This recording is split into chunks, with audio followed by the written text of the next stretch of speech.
नमस्कार, मैं राजीव चौधरी। भीड़ जन्म लेती है, भीड़ मरती है, भीड़ को बस में सीट नहीं मिलती तो कभी भीड़ को ट्रेन में लटक कर सफर तय करना पड़ता है। बैंक की लाइन में भीड़ हो या परीक्षा देते हुए छात्र छात्राओं की भीड़, कहीं भीड़ मदारी का तमाशा देखती है तो कहीं भीड़ चुनावी रैली में नारे लगाती है। यानी ये भीड़ कहीं भी हो सकती है। भीड़ का कोई नाम नहीं होता, भीड़ की कोई शक्ल और सूरत नहीं होती। भीड़ भीड़ होती है। शायद भेड़ जानवर के अपभ्रंश शब्द से इंसानों को भी सबसे पहले किसी ने भीड़ कहा होगा। गुजरात के मोरबी में पैदल यात्रियों के लिए बना सस्पेंशन ब्रिज रविवार रात को टूट गया। पुल पर भीड़ थी, भीड़ बताई जा रही है। मतलब करीब 400-500 लोग जमा थे। ये लोग नदी पार करने के लिए नहीं आए थे, बल्कि कुछ को इंस्टा की रील बनानी थी तो कुछ को सेल्फी लेनी थी। कुछ देखा देखी भी आ गए होंगे, क्योंकि भीड़ को देखकर भीड़ भीड़ में समा जाती है। भीड़ नहीं थी, लेकिन पुल 143 साल पुराना था। इसकी चौड़ाई करीब 4.5 फीट यानी करीब इतनी थी कि दो लोग आमने सामने से गुजर सके।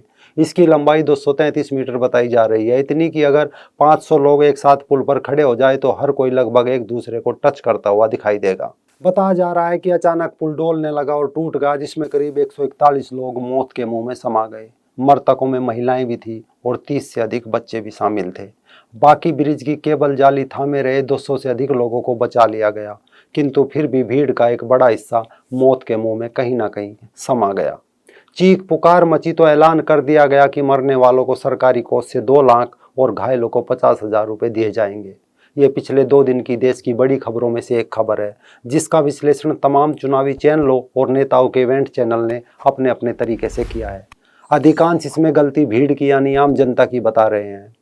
अब 5 मिनट भूल जाइए आप किसी भी राजनीतिक दल के कार्यकर्ता या समर्थक है। खुद को उस भीड़ का हिस्सा महसूस कीजिए जिनके घर उजड़े हैं।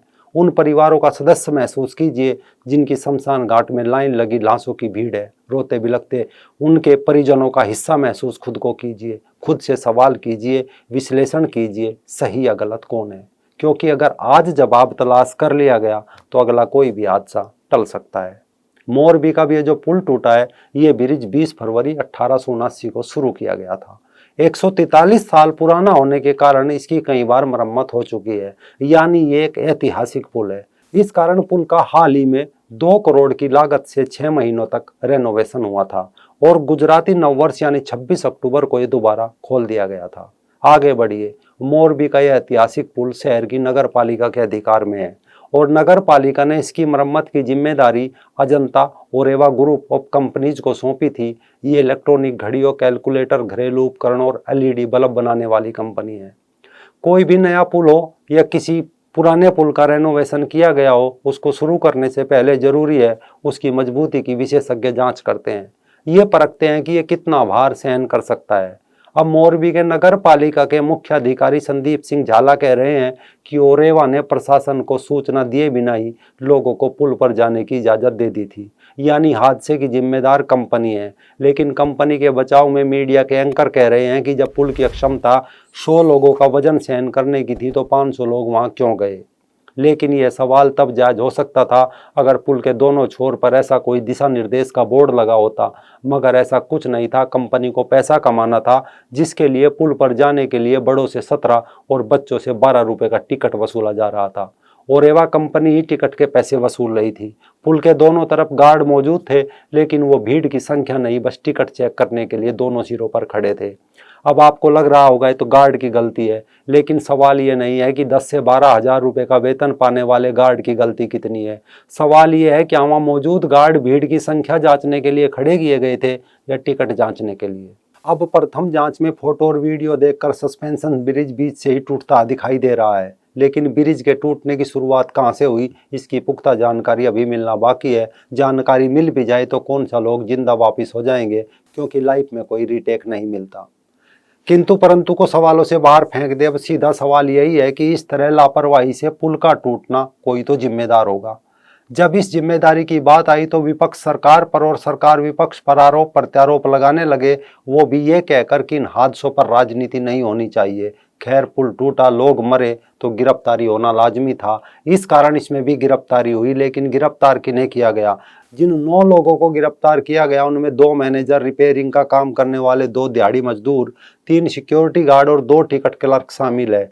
यानी 141 लोगों की मौत के बाद प्रशासन की गंभीरता देखिए कि जांच कमेटी ने 25 मिनट में अपना पूरा काम कर लिया। पुल का संचालन करने वाले ओरोवा ग्रुप ऑफ रेनोवेशन करने वाली कंपनी देव प्रकाश सॉल्यूशन का एफआईआर में नाम तक नहीं है। फिर भी मोरबी नगर पालिका का कहना है कि ओरेवा कंपनी ने अपनी मर्जी से पुल खोल दिया था, फिटनेस सर्टिफिकेट लिया ही नहीं गया था, नगर पालिका की कोई परमिशन नहीं ली गई थी। अगर नगर पालिका की परमिशन ही नहीं ली गई थी और पुल खोलकर 500 लोग उस पर चढ़ा दिए गए तो ओरेवा ग्रुप और रेनोवेशन करने वाली देव प्रकाश सॉल्यूशन का एफआईआर में नाम तक क्यों नहीं है? दूसरा, क्या नगर पालिका सो रही थी? किसके इशारे पर कार्रवाई नहीं की गई? कौन नेता, कौन मंत्री था जिसके दम पर बिना परमिशन ये सब हो रहा था? इसकी जांच कौन करेगा, कब करेगा? दूसरा, पुल पर जाने का पैसा कंपनी वसूल कर रही थी। रेनोवेशन करने वाली देव प्रकाश सॉल्यूशन भी इसके रिनोवेशन से पैसा कमा रही थी, लेकिन मृतकों का मुआवजा सरकारी कोष से दिया जा रहा है। क्यों? आखिर ऐसा कोई कानून क्यों नहीं है कि मृतकों और घायलों को जो राशि प्रदान की जानी है वो सारा भुगतान ओरेवा ग्रुप और रेनोवेशन करने वाली कंपनी पर डाला जाए? असल में मीडिया राजनीति आरोप प्रत्यारोप लगाकर हमेशा आम इंसान, जिन्हें भीड़ कहा जाता है, उनके सवाल और दर्द को हमेशा दबा देते हैं, जबकि उस भीड़ का हिस्सा हम भी है, आप भी है। हमारा ही नाम भीड़ है। ये भीड़ हर जगह मारी जाती है। मोरबी में भी किसी ने संतान खो दी, किसी ने जीवन साथी, किसी की कोख में उसकी औलाद की कब्र बन गई, किसी के अपने उसकी आंखों के सामने डूब गए, कहीं मासूम परिवार में अकेला बचा तो किसी के घर में एक साथ कई आरतियां उठी। खैर, फिर चुनाव आएंगे, नेता कुछ घोषणा करेंगे, भाषण देंगे, आंसू बहाएंगे, भीड़ इस हादसे को भूलकर फिर उनकी जय जयकार करते हुए अगले हादसे की ओर बढ़ रही होगी।